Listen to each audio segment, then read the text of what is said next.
पदार्थों का कल्पित पदार्थ तो उत्पत्ति पालन संहार नहीं कर सकता। ये चल रहा था ना। स्वप्न दृष्टा ही सत्य है। हे पिता, अपने आत्मा को कोई भी भय व नाश नहीं कर सकता और होता भी नहीं है। जैसे अग्नि की दाह शक्ति अपने से भिन्न काष्ठ आदि सर्व का दाह कर सकती है, पर अपने आत्मा अग्नि को दाह नहीं कर सकती। अब अग्नि है ना, बाकी जो लकड़ आएगी सबको खत्म कर देगी ना वो। अब कहते हैं अग्नि अपने आप को कैसे खत्म करेगी?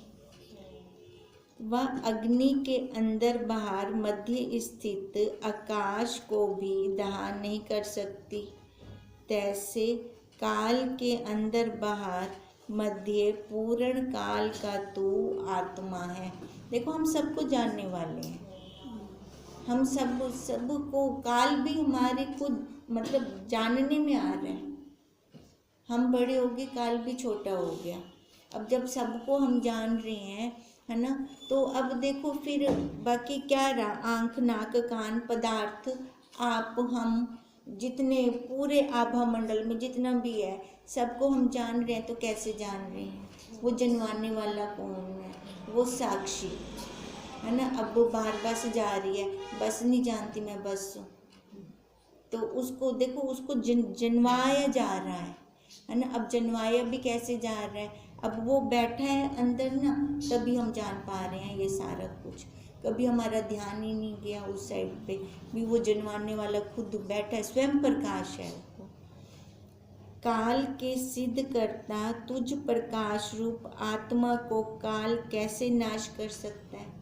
काल से हम बड़े हो गए है ना, काल जानने में आ गया। तो वही कह रहे हैं, काल को तो हम नाश करने वाले हैं। काल हमें कैसे नाश कर सकता है? किंतु भयमान हुआ नाम भी नाश का नहीं ले सकता। हे पिता, जैसे तूने काल का निश्चय किया है, तैसे सर्व इंद्रियों के प्रकाशक अपने आत्मा ऋषिकेश में निश्चय कर। अब पिता कह रहे थे ना, काल से छुड़वा मेरे को, ये प्रश्न था ना पिता का। तो यानी मानना है ना काल को, तभी कह रहे हैं ना पिता छुड़वा मेरे को। अब वो ऐसी कह रहे हैं भी, जैसे तूने काल को माना है ना, ऐसे तू अपने आप को भी मान ले, अपनी दृढ़ता कर ले अपने ऊपर। जो भरम काल का तेरा नाश हो, इसलिए जान मैं ऋषिकेश हूँ।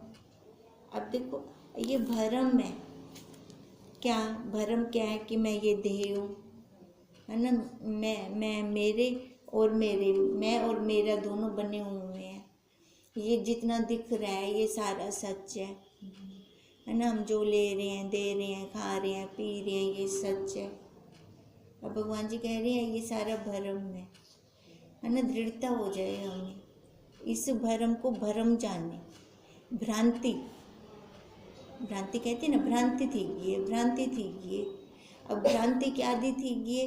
जड़ा नश्वर है हूँ को मैं सत्य मन गिते, यही भ्रांति हो गई। सबसे बड़ी भ्रांति यही है।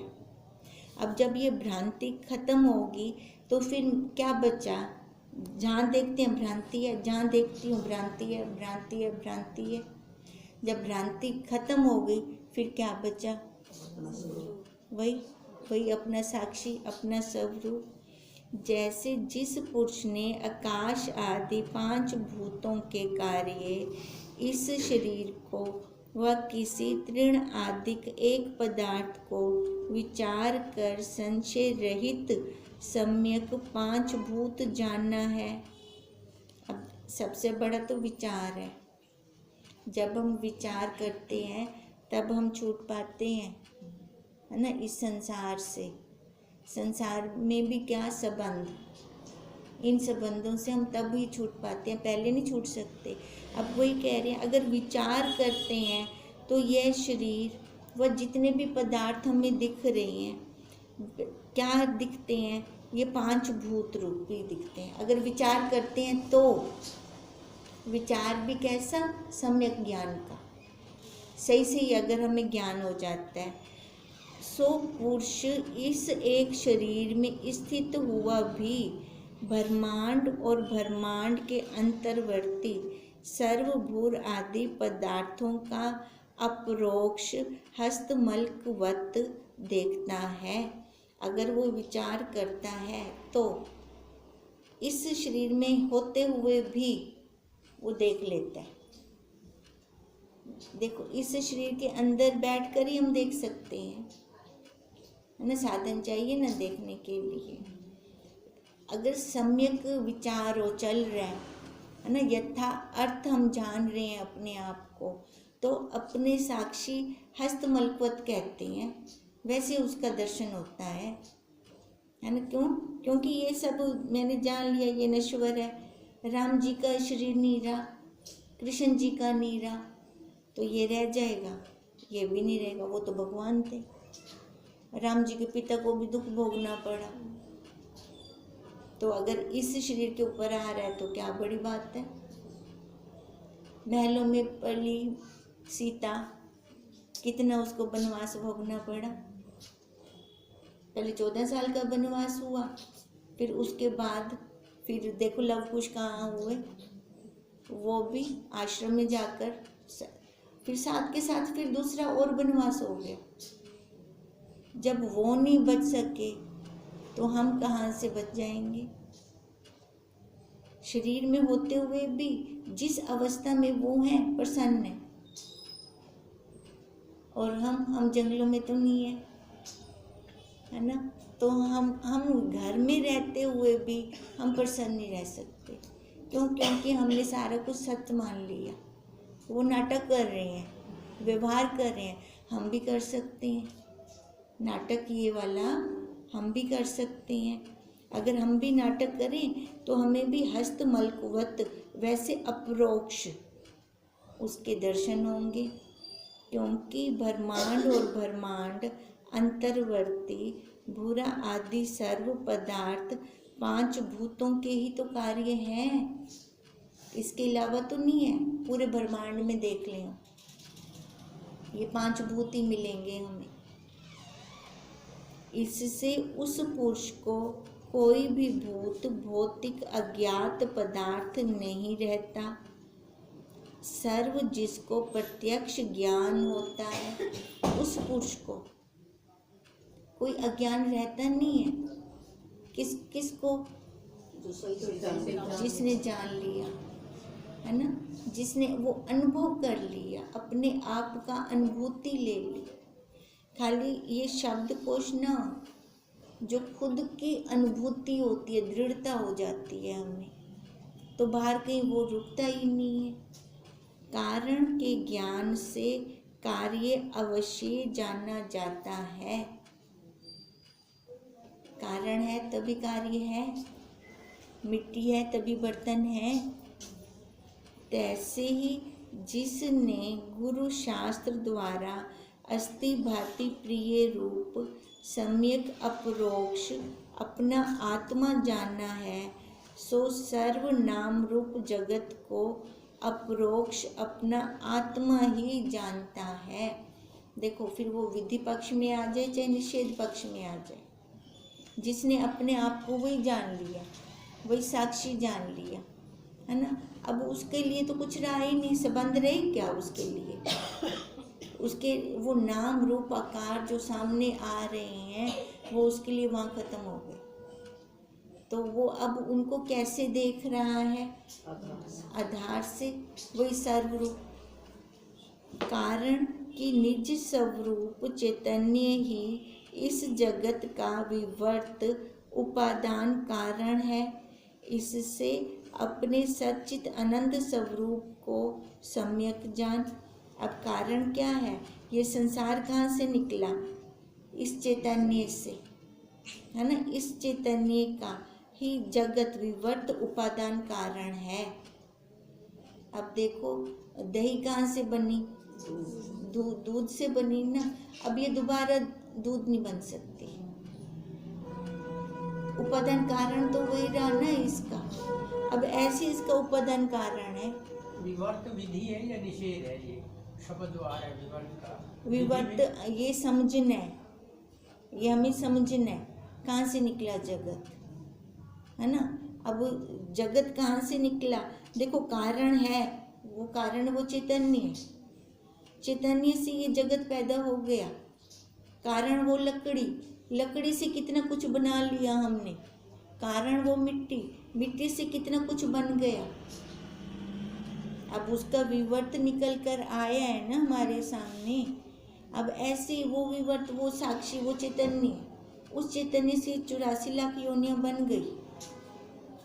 अब कुछ तो है जो हैता को सिद्ध कर रहा है। बस इतना कह सकते हैं, इससे ज़्यादा नहीं कह सकते हैं। वो कौन है, कहाँ है, किधर है, वो नहीं बता सकते, बस है। अब यही बात, कारण के निज स्वरूप चैतन्य ही, कारण तो वही हो गया। इस जगत का विवर्त उपादान कारण है। इससे अपने सतचित अनंत स्वरूप को ही हम सम्यक क्यों न जाने, सीधा आधार को क्यों न पकड़ो, है ना। अब ऐसे डाल डाल को पकड़ते रहें, सीधा वृक्ष पे क्यों न जाए। जो सर्व तू ही होवे जानना ही है, शरीर से कुछ करना नहीं है, हमें जानना है। पर हम करते क्या, करने में लग जाते हैं। भी ए कर गिना, ओ कर गिना, है ना। ए कर सा तामे को अपने स्वरूप दे दर्शन थी से तामे हुंदे नाल मिल सा, करना तो कुछ ही कहना हुंदे किते। खाली बस ये जान लेना, अरे वो तू है, वह साक्षी तू है। अब उसके लिए मेरे को कुछ करने की जरूरत नहीं है, समझ की जरूरत है। हे पिता, तूने ही वृथा ही आपको ब्राह्मण मानना है। अब जो मान रखा है तो उसको हटाना है ना। अब हम देखें हमने अपने आप को क्या मान रखा है, कितनी उपाधियां हैं, माँ की, नानी की, दादी की। अब ये वृथा माना हुआ है। अब नानी की उपाधि कैसे बनी, जब दोते आए सामने या दोती आई तभी बनी ना। हुना को पूछो ओ ते को मंदे पे, है ना। पोती दादी कैसे बनी, जब पोता पोती आए सामने। हुना को पूछो ओ ते को मंदे पे।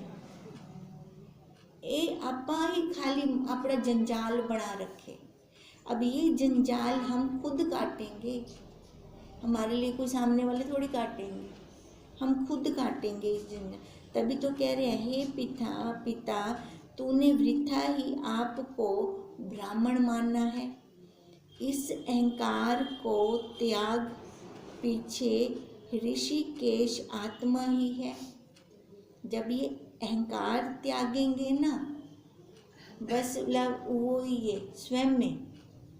अच्छा, स्वयं तो पहले भी है ना, किसी ने अंदर डाला तो नहीं ना, पहले से है,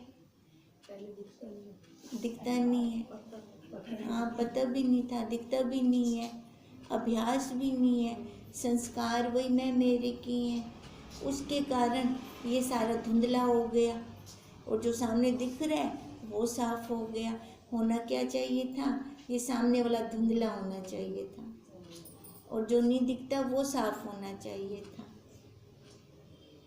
पिता ने कहा, हे जड़ भरत, अब तेरी कृपा से मैंने समझा है कि ना मैं हूँ, ना तू है, ना जन्म है, ना मरण है, ना वर्ण है, ना आश्रम है, ना लोक है, ना परलोक है, ना ग्रहण है, ना त्याग है, ना बंध है, ना मोक्ष है, ना जीव है, ना ईश्वर है, एक वही आत्मा ही है। अब ये कौन कह रहे हैं, पिता कह रहे हैं, अब मैंने समझा है ये कि और कुछ भी नहीं है। अच्छा, जड़ भारत ने तो पहले ही कह दिया था, मैं पिता रूप में नहीं देख रहा इनको, है ना। अब वो तो पुत्र रूप में देख रहे थे, तभी अब कह रहे हैं ना तू है ना मैं हूँ, ना पुत्र है ना पिता है, ना सारा संसार है, बस है तो एक वही आत्मा है। इसी समय में वामदेव आए और कहा, बड़ा आश्चर्य है, आप ऋषिकेश आत्मा है और ऋषिकेश आत्मा के देखने की इच्छा करता है। तो देखना किसको है? तो वही ना हम। कभी हम अपने आप को देखने की इच्छा करेंगे, या मैं कभी कहूँगी कि मैं दिल्ली गई, मैं अपने आप को भूल आई। मैं तो स्वतः खुद हूँ ना। ऋषिकेश आत्मा इंद्रियों का है। 3 इंद्रियों को जो प्रेरे तथा प्रकाशे, तिसका नाम ऋषिकेश है। सो सतचित अनंत वस्तु आत्मा के ही ऋषिकेश आदि अनेक नाम है। अब वो कह रहे हैं कि जितना कुछ हमें पदार्थ दिख रहा है, ये सारा पदार्थ वही है। विधि पक्ष में वही सर्व आत्मा है। सर्व आत्मा कब? जब इस देह को हमने हटा दिया, बाकी सारा वही सर्व आत्मा है। तो अब कह रहे हैं अब जितना भी है, अब ऋषिकेशी इंद्रियां, ठीक है, इंद्रियों का नाम है।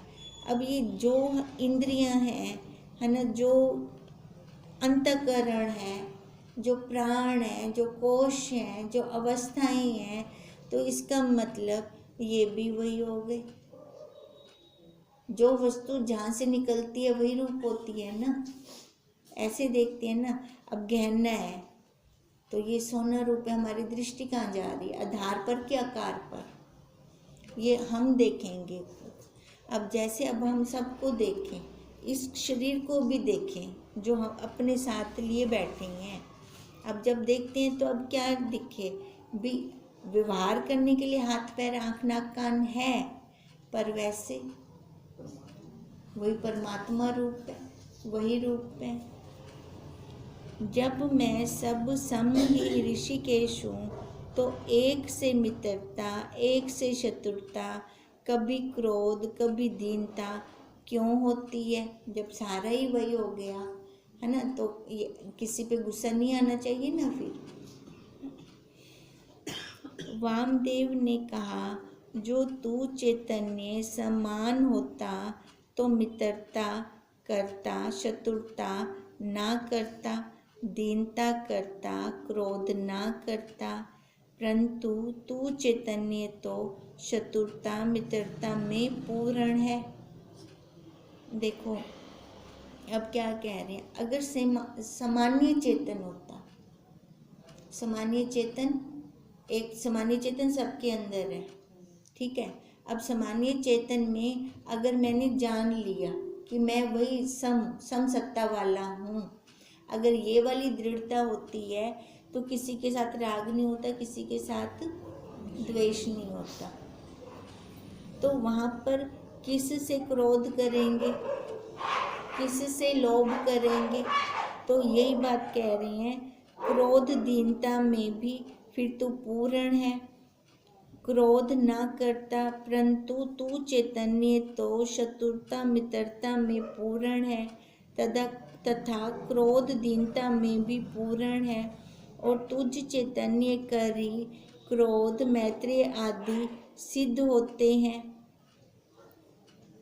क्या कह रहे हैं? ये सारा कुछ जितना है ये पूर्ण, ये जब सामान्य को जान लेते हैं तब होता है ना। ये सामान्य को जान लेते हैं, फिर क्रोध करता हुआ भी नहीं करता, है ना। तो नहीं तो अगर हमने सामान्य सत्ता को नहीं जाना तो वो मतलब मिलके क्रोध हो रहा है ना, मिलकर ही व्यवहार हो रहा है।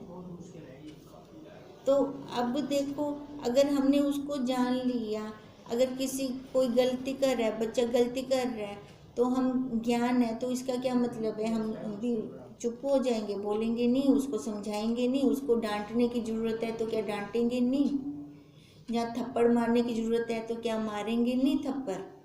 होगा ना, सारा व्यवहार होगा, पर उसके पीछे कभी गुस्सा या उस बच्चे के साथ राग द्वेष होता है? नहीं होता ना, व्यवहार तो करते हैं ना सारा। ऐसे ही व्यवहार होता है जगत में फिर, जहाँ पर किसी को कुछ कहने की ज़रूरत है ना। अब जैसे बच्चे के पीछे हित होता है माँ बाप का, वो थप्पड़ भी मार रहे हैं ना तो भी हित है पीछे माँ बाप का। अब यही बात से यही हो रही है ना। तो देखो अब ऐसी जो अपने आप में आ गया, सम्मानीय सत्ता में आ गया, सम सत्ता में आ गया, उसका व्यवहार हो रहा है ना। व्यवहार करते हुए भी बंधन नहीं होगा उसको, किसी के साथ भी बंधन नहीं होगा। तो ऐसा व्यवहार तो हो सकता है ना। तभी वो कह रहे हैं इसमें हमें कुछ करना थोड़ी है, हमें कुछ करना थोड़ी है इसमें शरीर से। क्या करना है, खाली जानना है ना, बस समझ आ जानी चाहिए हमें। तो संत ब्राह्मण ने कहा जो ऐसे हैं तो संत क्रोध आदिकों का त्याग क्यों करते हैं। वामदेव ने कहा संत त्याग का त्याग करते हैं। अब ब्राह्मण क्या कह रहे हैं भी, अगर वो क्रोध कर भी देते हैं तो क्या दिक्कत है। तो संत लोग तो पर क्रोध आदिकों का त्याग कर देते हैं। अब वामदेव जी कह रहे हैं संत त्याग का त्याग करते हैं, नहीं तो त्याग ग्रहण करना किसी को योग्य नहीं है। वो संत क्या है, त्याग का त्याग करते हैं। क्या मतलब त्याग का त्याग करते हैं, सही स्थान पे वैसे अपने पे एक त्याग कर देते ना, सही स्थान पे आ वैसे अपने सही स्थान पे आ गए ना। देखो वो कह रहे त्याग का भी त्याग करते हैं, का कहने का मतलब है अगर वो किसी को क्रोध भी कर देते हैं ना तो पर अंदर से क्रोध नहीं करते। हम रहते हैं अंदर। हाँ अंदर सम असंग होते हैं, पानी पे लाइन जैसा कर दिया साथ के साथ खत्म हो गया है ना, वो उनका वैसे रहता है। तभी उन वामदेव ने कहा संत त्याग का त्याग करते हैं, नहीं तो त्याग ग्रहण करना किसी को योग्य ही नहीं है। अब क्रोध है तो भगवान ने बनाया है ना, तो कोई तो कारण होगा ना जो भगवान ने बनाया है। नहीं तो ग्रहण और त्याग का, क्रोध और शांति का, अब शांति किसकी अपेक्षा से है, क्रोध की अशांति की अपेक्षा से है ना। अगर क्रोध ना होता तो शांति की वैल्यू ही ना होती। अब शांति की वैल्यू क्रोध से पड़ी है तो इसका मतलब क्रोध बुरा नहीं है। जहाँ जरूरत है करो पर अंदर गांठ ना आए, अंदर वो लाइन ना पड़ जाए। तभी वो कह रहे हैं कि नहीं तो त्याग ग्रहण करना किसी को योग्य नहीं, क्योंकि अनर्थक क्रोध आदिक संत त्यागते हैं। शरीर का रक्षक क्रोध आदिक त्यागते नहीं, जो त्यागे तो शरीर का अभाव होगा। कहते हैं जो अनर्थक त्याग है, क्रोध है, उसका त्याग करते हैं। जरूरी नहीं है, अब देखो जहाँ संबंध है, संबंध में तो क्रोध जरूरी पड़ जाता है। अगर जिसके साथ हमारा कोई संबंध ही नहीं है ना, तो वहाँ पर देखो बेफजूल क्रोध करते रहो, वहाँ पे बंदा शांत भी रह सकता है, शांत रह के वो टाइम निकाल सकता है। जहाँ ज़रूरत है वहाँ करते हैं, जहाँ ज़रूरत नहीं है वहाँ नहीं करते। इससे परिचिन ब्राह्मण आदि वर्ण आश्रम का अहंकार त्याग के आप को सब में पूर्ण ऋषिकेश जान। अब क्या कह रहे हैं, पहले तो ब्राह्मण का त्याग कर, जो ब्राह्मण मानी बैठे अपने आप को, परिचिन अहंकार, इसका त्याग करके फिर आपको सब में वही जान, वही एक जान। ब्राह्मण ने कहा मुझ में जानना ना जानना, ग्रहण त्याग दोनों नहीं, मैं मन वाणी से अतीत हूँ। वामदेव तुश्रीम हुआ क्योंकि आगे वाणी का ठोर नहीं है। ओम तम नमामि हरि परम